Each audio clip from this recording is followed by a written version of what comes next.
Hola, hola, hola. Ritmo. Hey, hola. How is everyone doing? I hope you're doing well. Hope you're doing well. My name is Shauna Hibbets, and I am an author, motivational speaker, podcaster, mom, dog, bilingual early childhood specialist of over 25 plus years. Yo hablas inglés en español también. And I am also known as the inner child whisperer. Yes, one of my favorite jobs is being a mom dog. If you can hear Mia in the background, she's playing with her toys. I am here to answer the question of the week. The question of the week is, how do I find love within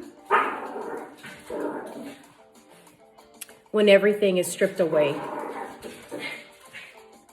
How do I find love within when everything is stripped away? So I've been resonating with this question and meditating on it and just thinking about what it means to me currently in my life. So I'm going to pull my mirror out and ask that question again.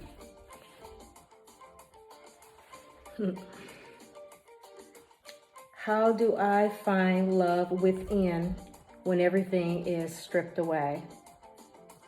How do I find love within when everything is stripped away? So many of you that know me well understand what I went through the last 2 years of my life. And so when I hear the word stripped away, that's exactly what happened to me. That I'm living the life of a stripped away life, if you will.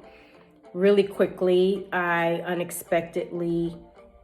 injured my leg in a water exercise class that ended up causing me to be in a wheelchair and fight my way back for over a year to learn how to walk again. In the process, I unexpectedly lost my husband in a 90-day period of him complaining of headaches, and I had to take care of him from a wheelchair. We were together for 24 years, and it was a beautiful relationship. And to be stripped away from that,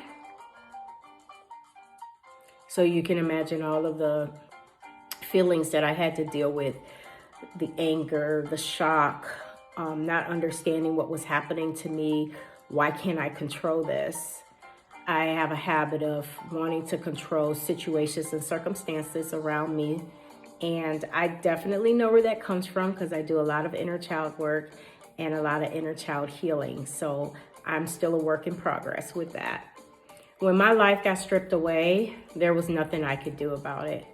It got to the point where taking care of my husband and watching him go through what he had to go through, every step that I saw and everything that I did to have to fight my way back, I knew that I had to go within in order to learn to love myself again. Because where my love was at that time, I knew where it was. I was very confident and comfortable within myself. I had to go inside.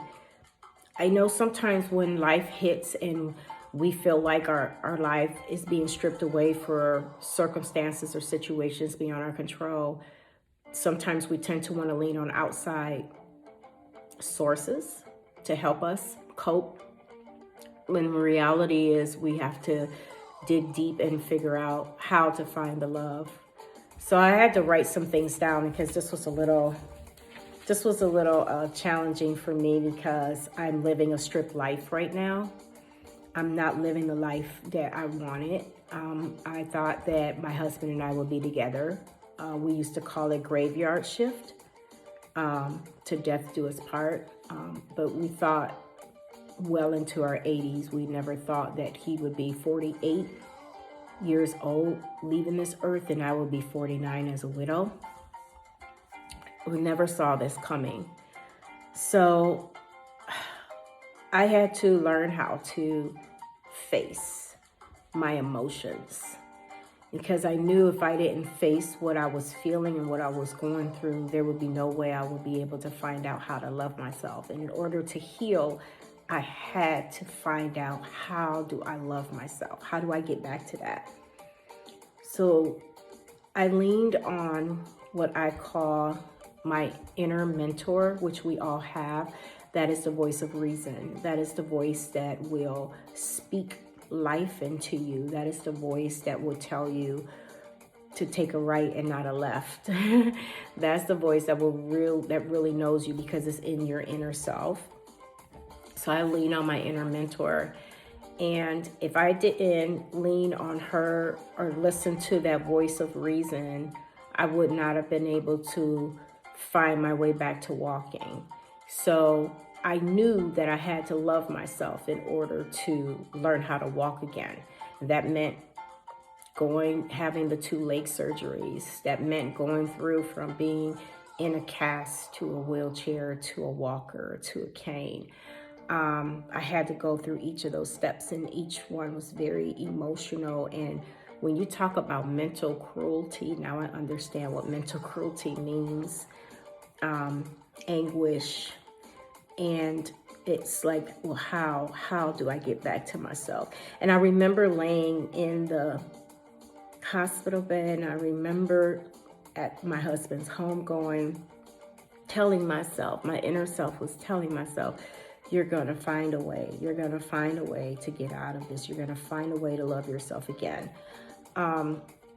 Of course, you have that inner critic, that negative voice inside of our heads that tells us otherwise. My inner critic told me I would never learn how to walk again. My inner critic told me I would never salsa dance again, which is why when every chance I can get, I salsa dance, to prove to my inner critic that you're not getting the best of me. I'm bigger than this. I know how to love myself. I know what I need to do to get there. My inner mentor told me to take bereavement counseling. I did that for 1.5 years. I really believe in my heart and soul, if I didn't do that, I wouldn't be where I am today. This March is 23rd, is 2 years that I haven't heard my husband's voice and that he's been gone. And I just keep leaning on the voice of reason so that I can continue to love myself. And loving myself also, what I've done and what I've discovered is doing what makes me happy. So every day I would take time to do 1 or 2 things that made me happy, to try to get to a space of joy. And as I continue to do that, it's kind of like compound interest, where you just eventually could, find your happy place. And if that means getting up and moving, if that means like moving to another place, which is what I had to do in order for my mental stability and my sanity. But being stripped away and digging deep to figure out what it is that you need to do to keep yourself on that path, or keep myself on that path. Those are some of the things that I had to do. And because I do a lot of inner child work, because I am fascinated with the inner mentor and the inner critic, and reaching to your zone of genius, which is doing and living the life that you're destined to be, no matter what's happening to you in this life, is what caused me to want to work even more harder in this area, which is why my programs that I have set for the year, I have workshops called My Zone of Genius, and we learn to uncover what that is through working through these different tiers of what we're going through in this thing called life. So I am doing everything in my power to keep myself in this zone, to keep myself in a happy space, and to find what joy and love and happiness really truly means for me. And through this reflection series, I've realized I'm growing at a rapid pace, because I'm facing these questions such as you are. And I am proud of myself for being bold and courageous enough to even put my answer in a video, because that's not easy to do. It's already hard enough to look in the mirror. So I would encourage you today, if you like this video or any of the content that I've been putting out for my reflection series for 2021, please feel free to share it. And I would love to know your answer on what are some of the things that you do to get back to loving yourself when you feel that your life has been stripped away. What have you done? And you can answer in the comments, or you can DM me, or feel free to email me as well. Thank you for listening to this video, and I will talk to you soon. Ritmo. On that note, I'm going to do a little bit of dancing. Because nothing can keep me down, only myself. And we have to work hard with our inner mentor, this thing called life, a great circle around us, to find how to love ourselves within when we feel everything is stripped away. Yes, muchas gracias, and have a nice day. Ciao.